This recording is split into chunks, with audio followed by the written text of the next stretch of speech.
हमारे साथ राज्यसभा एमपी सैयद नासिर हुसैन मौजूद हैं। सर, जो इंडिया गठबंधन की मीटिंग हुई उसमें किन किन चीज़ों को लेकर डिबेट हुई, बहस हुई और क्या मुद्दे हैं? यार डिबेट तो सारी पॉलिटिकल डेवलपमेंट जो देश में चल रहे हैं उसको लेकर डिबेट हुआ। उसके बाद 5 पॉइंट जो आपको दिए गए उस पॉइंट्स पे सहमति बनी, वो आपको बोला गया है।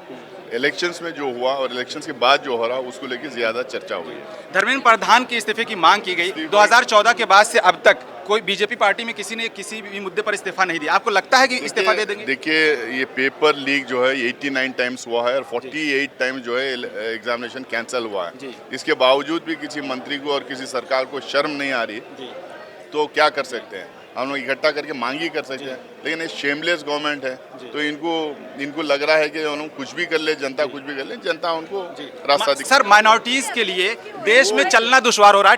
ट्रेनों में दाढ़ी टोपी देकर मारा जा रहा है, इस पर कुछ कहेंगे? पहले विपक्षी पार्टियां उनके यहाँ जाती थी, उसको भी लेके गंभीर तरीके से चर्चा हुई है। और पॉलिटिकल पार्टी जो हर पॉलिटिकल पार्टी जो भाजपा के खिलाफ खड़ी हुई है वो इन इश्यूज को भी लगातार रेस कर रही है, हम लोग भी रेस कर रहे हैं। सर, जिस तरीके से इंडिया गठबंधन की आज मीटिंग हुई, किन विषयों पर लेकर खास तौर से चर्चा हुई है?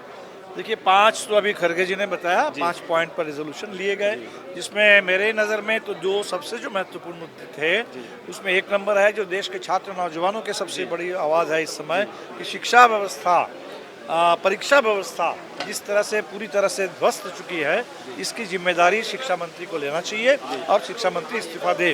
और दूसरा, जो आर्थिक संकट और उसका पूरा बोझ जनता के ऊपर लादा जा रहा है, महंगाई के जरिए, मजदूरी में कटौती के जरिए, तो इस पर रोक लगे।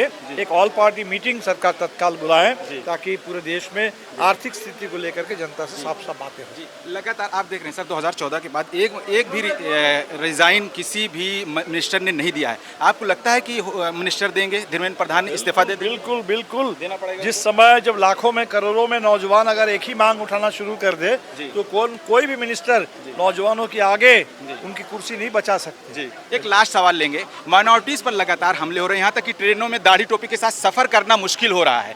माइनॉरिटीज की सुरक्षा के लिए लेकर कोई यहाँ इंडिया गठबंधन में कोई बातचीत हुई है? पहले तो होता था कि सहमति जताने के लिए उनके साथ उनके हमदर्दी में इंडिया गठबंधन के लोग जाते थे उनके घर सहानुभूति के लिए। अब तो वो भी जाना बंद कर दिया। 3-4 दिन बाद ट्वीट आ रहा है। नहीं, ऐसा बिल्कुल नहीं है। इस पर बात हुई है। अभी उत्तर प्रदेश में खास तौर पर जिस तरह से हिंसा हम देख रहे हैं, गाजियाबाद से लेके संभल से लेकर के पूरे देवबंद तक जो माहौल बनाया जा रहा है, इसको लेकर के हम सब लोग इंडिया गठबंधन में लोग चिंतित थे और इस पर बिल्कुल माइनॉरिटी के पूरी सुरक्षा के लिए, उनके पूरे डेमोक्रेटिक राइट्स के लिए इंडिया गठबंधन पूरी तरह से प्रतिबद्ध है।